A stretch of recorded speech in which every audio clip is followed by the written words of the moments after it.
আমার মনে হয় আমাদের দেশের দোকানদাররা বেচারা পুরুষ মানুষকে একটু বেশিই ঠকাতে পারে। হোক সেটা মুদির দোকান কিংবা গরুর মাংসের দোকান কিংবা মশলার দোকান কিংবা সবজির দোকান। সব জায়গায় অতি উচ্চ মূল্যের বিনিময়ে কিছু নিম্নমানের পণ্য হাতে ধরিয়ে দিতে পারলেই যেন তাদের ব্যবসা সফল হয়ে যায়।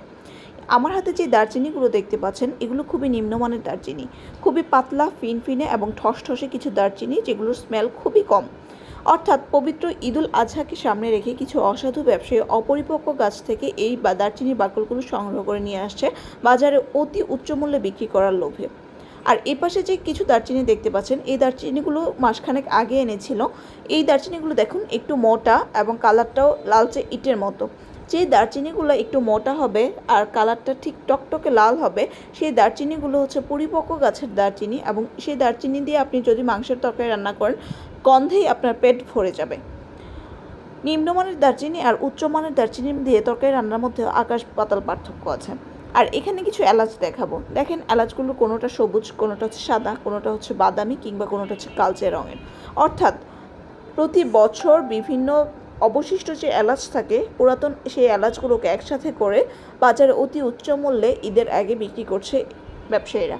মানে কী পরিমাণ অসাধু চিন্তাভাবনা হতে পারলে ব্যবসায়ীরা মানুষকে এভাবে ঠকাতে পারে, চিন্তা করে দেখেন।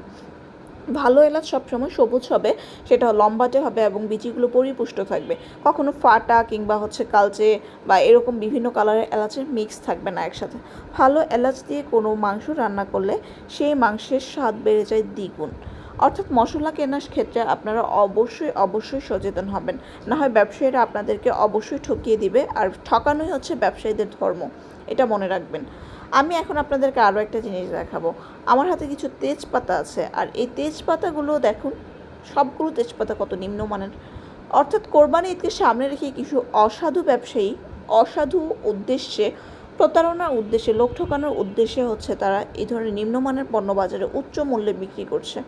এই তেজপাতাগুলোতে কোনো স্মেল নেই, এগুলো অনেক বছর পুরাতন নষ্ট তেজপাতা। আপনারা বাজার করার আগে অবশ্যই সাবধান হবেন, না হয় আপনি সাবধান না হলে দোকানদার আপনাকে অবশ্যই ঠকিয়ে দিবে।